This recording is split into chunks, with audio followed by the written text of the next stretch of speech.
Steps of how to break up. You know the age-old questions. How do I break up with someone I care about? How do I break up with someone nicely without hurting them? How about how to break up without hurting me and making me feel like I'm going to die?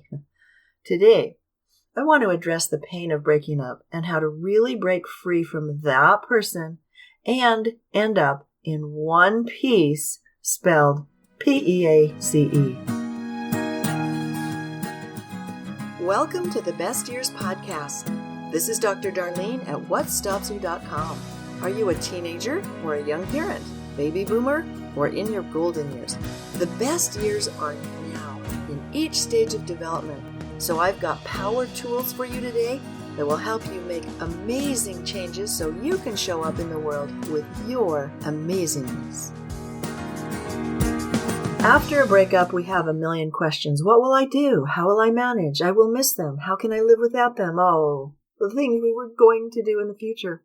So there's so many thoughts, so many questions, but underneath it all, underneath all of those questions, the deepest question of all is, who am I if we're not together?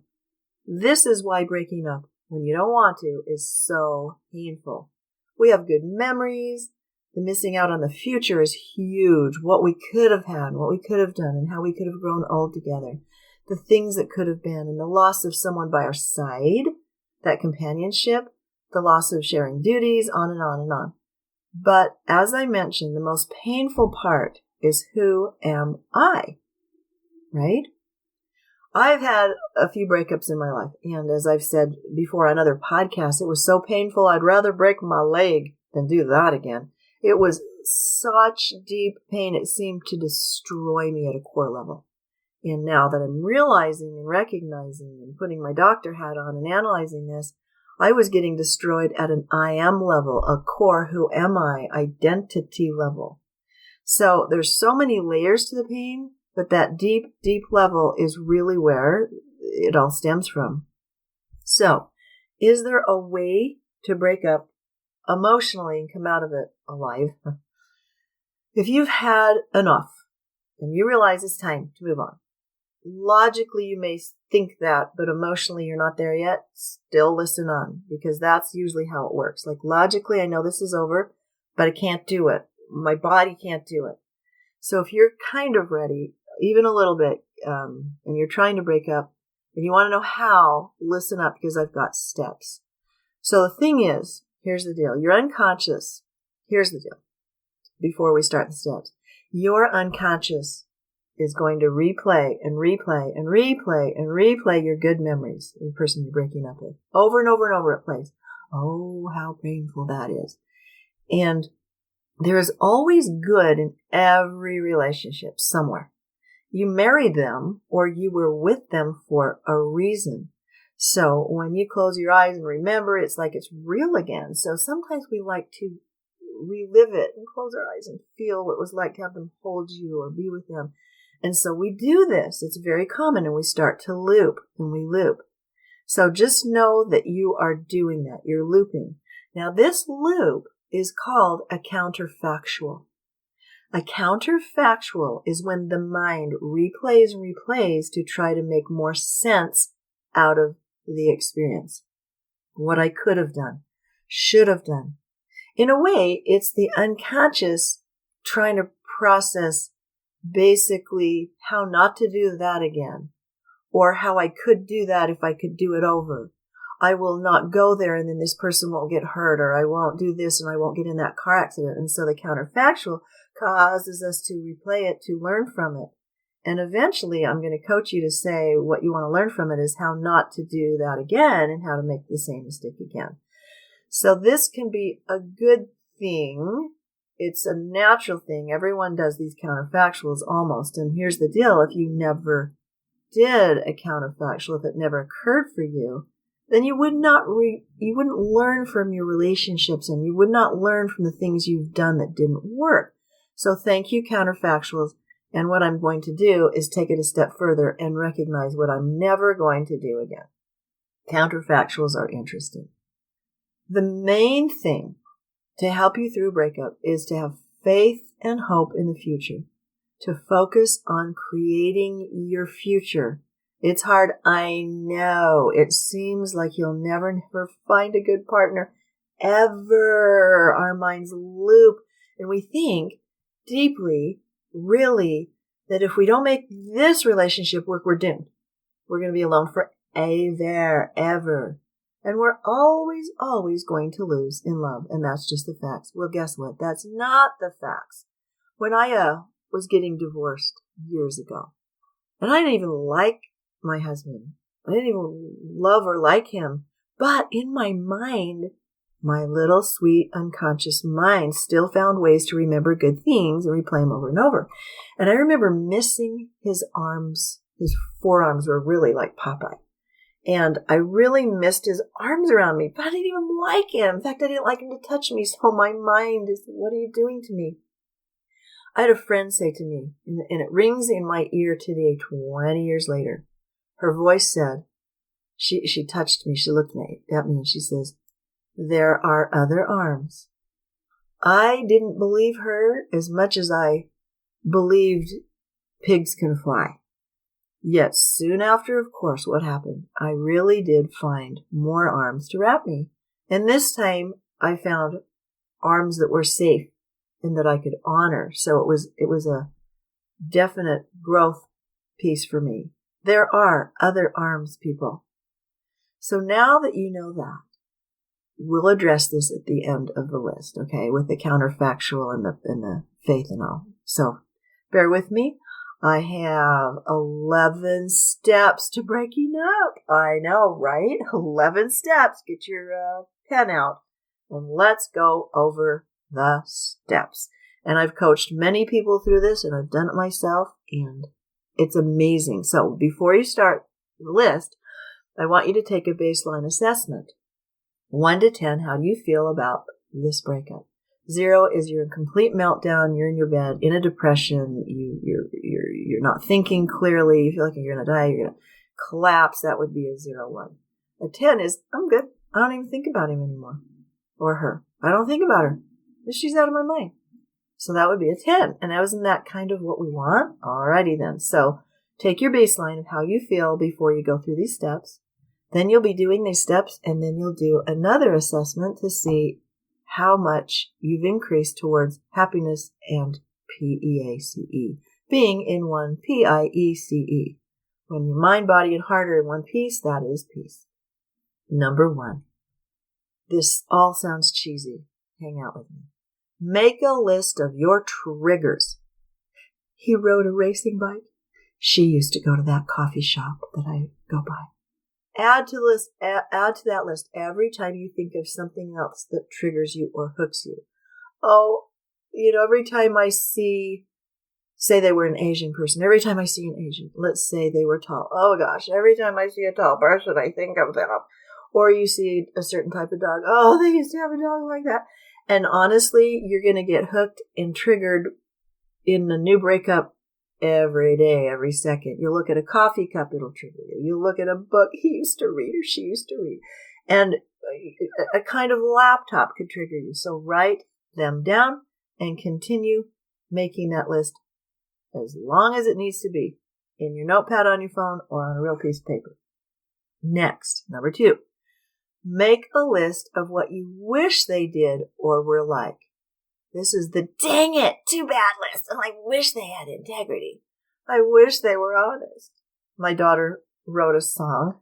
And it was, I wish I could lie like you. I wish I could be like you. I wish I could steal like you. I wish I could drink like you.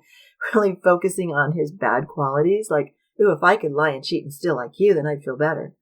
So it's kind of like that, but this is more the, I wish you were this way, and I wish you were that way. And oh gosh, why weren't you just kind to me? And why didn't you touch me more? And why didn't you blah, blah, blah? So make that list. And again, in the background, you're going to hear my dogs always doing their thing. I've got Olympus and his chains are clanking when he moves. And Tinkerbell has a bell. So you will always hear that in the background. And I've always said you'll hear my rooster as well sometimes throughout this podcast. Hi, Olympus. You're sleeping. Okay, I gotta hurry because he's sleeping. It's like the baby's sleeping. He's only 10 weeks old, so let's take advantage of this. All right, number 3, yeah? Notice your heart. Now, this might take a moment of contemplation and meditation. Gently pull the strings of love out and start flowing them to those that deserve them. So literally touch your heart and pull that string out. Now, you're not getting rid of it. You're just unhooking it from him or her. Pull the strings out and then shoot them towards your dog. Hey, my dog deserves my love. Shoot them towards your mother. Pull them out. Now, as I do this, there's a lot of cords stuck in my throat as well as my heart. So pull them out of your throat and send them to my dog. I love you, Olympus. I love you, Tink. I love you, Mom or Dad. I love my grandchildren. Flow the love away from the breakup person, back to your dog, or cute house, or something that deserves your love. Now, this is one you, like I say, want to take a moment and meditate and accomplish that. Number 4, breathe. Now, these steps, you can do these in a long period of time or a short period of time, and you will want to go over and over them each day and apply them. Number 4, check your identity. Who are you? Who are you without them? If they were part of you, it's time to take action to be you, independent of anyone else. Independent. Who am I? Me and God, me and the universe. That's the power of life for everything, especially breakups, especially relationships that dissolve, especially when your kids leave the home and you're an empty nester. You get some mojo back by being you and connected to source, just you and source. Read books, sing songs, get out and find a friend, find you, be you, be you. So this is huge. If you find you, you find peace. Who are you? No one gets to hook onto you. No one gets to be part of you. Nobody, not even your children. You are you, and you are alone in an appropriate way and full. You are full. And then you can touch other people's lives and be touched by theirs. Excellent. Number 5. This is a lovely one. Stop caring about how they feel.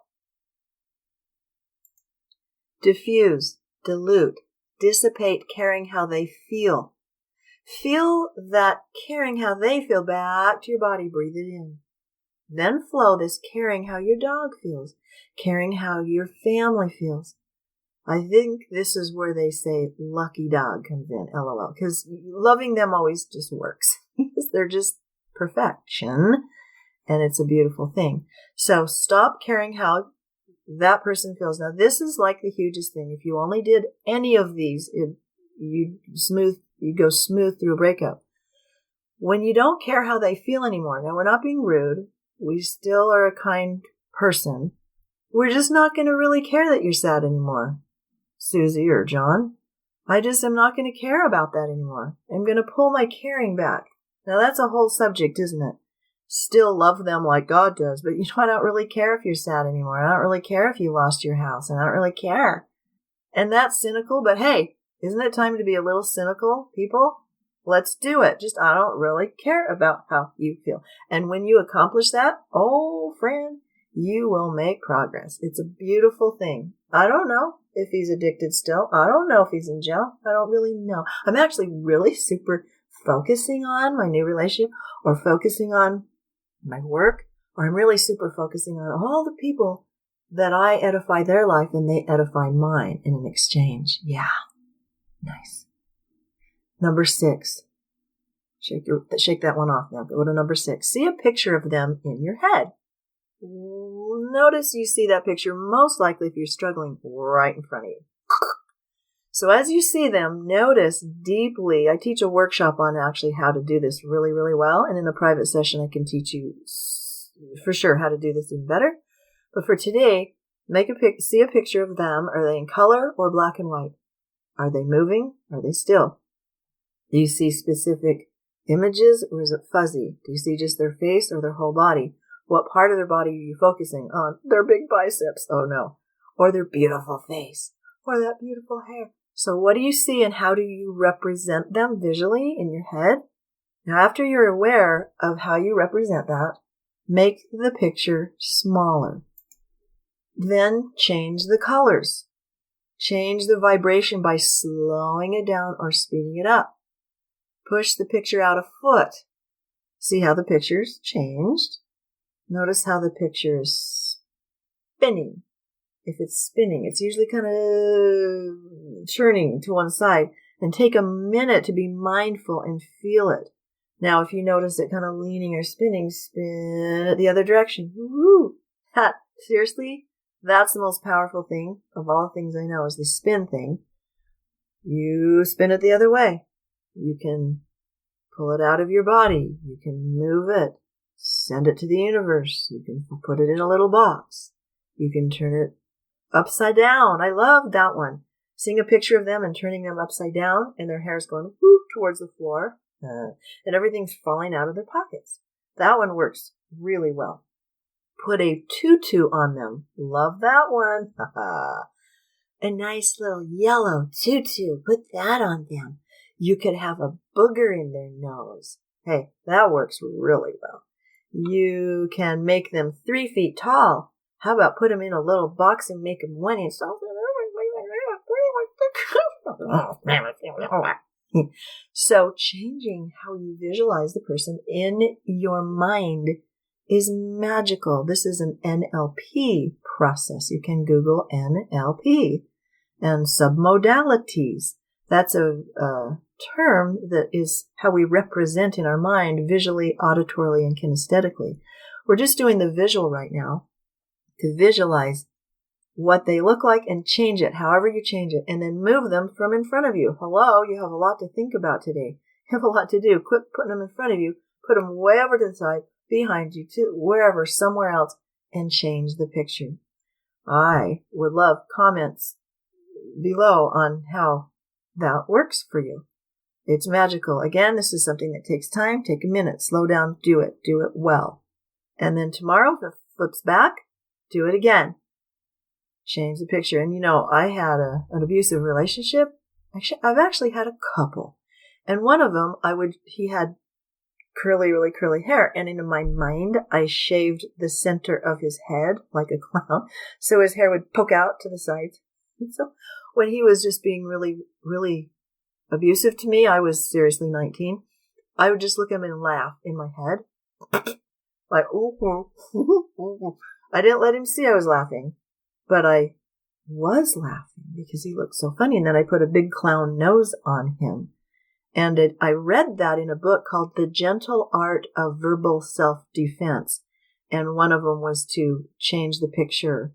Another one is to have the sound of their voice run off of you like a duck. Whoop! The abusive words come at me and off my back like a duck. So there are a lot of ways you can change your visual pictures and auditory sounds as well at this point. Okay, big breath. Woo, there's a lot of information. Number 7, addressing your counterfactual. What did you learn you're never gonna do again? Write it down 4 times. I'm never doing that again. Then thank your unconscious for trying to help you. Thank you very much, little unconscious, but I don't need to replay that anymore. I've learned to never do that again. And then write it down 4 more times, and then 4 more times, until you look up at the ceiling, move your eyes back and forth. By the way, that takes you out of the feelings you're in. It's a little sneaky thing, an NLP process. You take the eye up in an eye accessing move, and yep, there it is. You feel differently. Nice. How's that going? All right, kind of take a breath, breathe as my dog's walking across the wood floor and going, it's like he can hear me. He's grunting when I say things that are super profound. It's awesome. Number 8, touch your heart. Tap it 20 times. Breathe. Blow it up. Again. All right, now touch it 200 times. Rub it slowly. Breathe. Take your eyes up. Look back and forth. Stretch your eye muscles. Breathe bigger. Eyes back and forth, looking up at the ceiling, back and forth. Stretching your eye muscles, rubbing your heart, tapping. Breathe. Blow out. Blow out. And smile. Now look in front of you. What do you really see? Oh, I see out my window and I see flowers. I see my computer. I see my bed. I'll go make it. That's number 8. Number 9. Put sticky notes all over your mirror of what you want to believe about the next relationship. This is magic. This is magic. And again, if you only did number 9, it will help. It will fix everything. Number 9 is powerful. I have sticky notes all over at this very second about this and that and this, about relationships, about my kids, about all sorts of things. I do this sticky note thing, and then I every morning say this, what you wrote on the sticky note out loud, morning and night. And I promise whatever is written on that sticky note that you want to believe will happen. So, for example, he or she will be my life's philosophical equal. Now, I wrote that down and I put it all over about 20 times. And now I have a relationship who is my life's philosophical equal. You may write, my person is kind. My person is tall. My person wants 1 million children. My person is this religion. My person has big shoulders. My person is kind to their mother. This person is financially stable, etc. Write it down all over and say it over and over and over, manifesting this type of vibration, becoming the vibration, then manifesting that vibration. And I'm telling you, watch out for what you ask for here. Sticky note process. One of the most powerful processes I share with people. Number 10.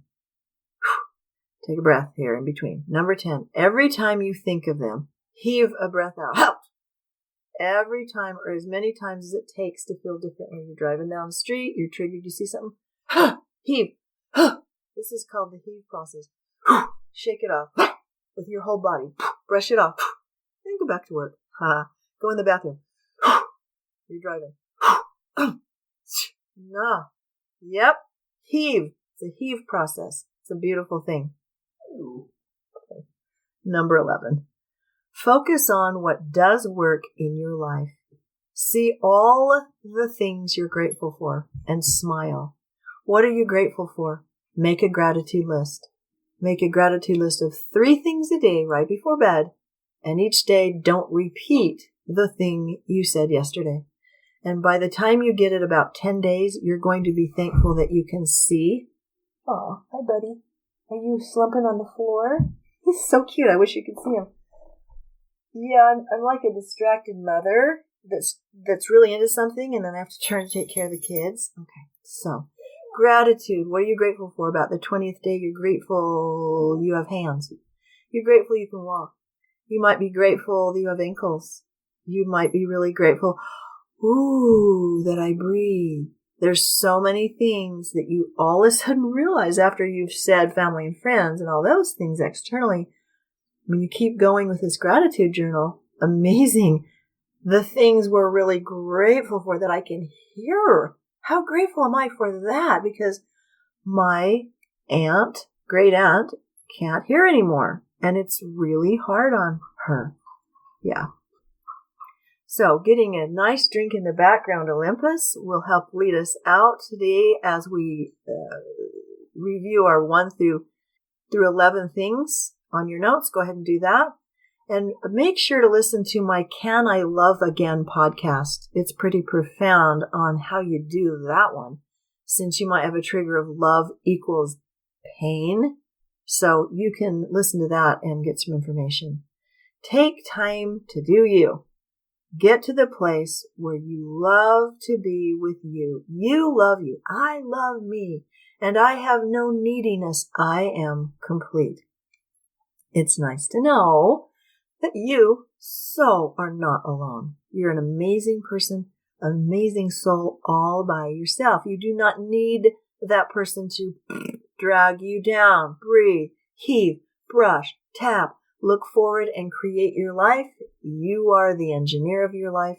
So what are you going to do about it? What are you going to create today? Thanks for listening, and talk soon. If you like what you've heard, please subscribe to my channel so we can hang out.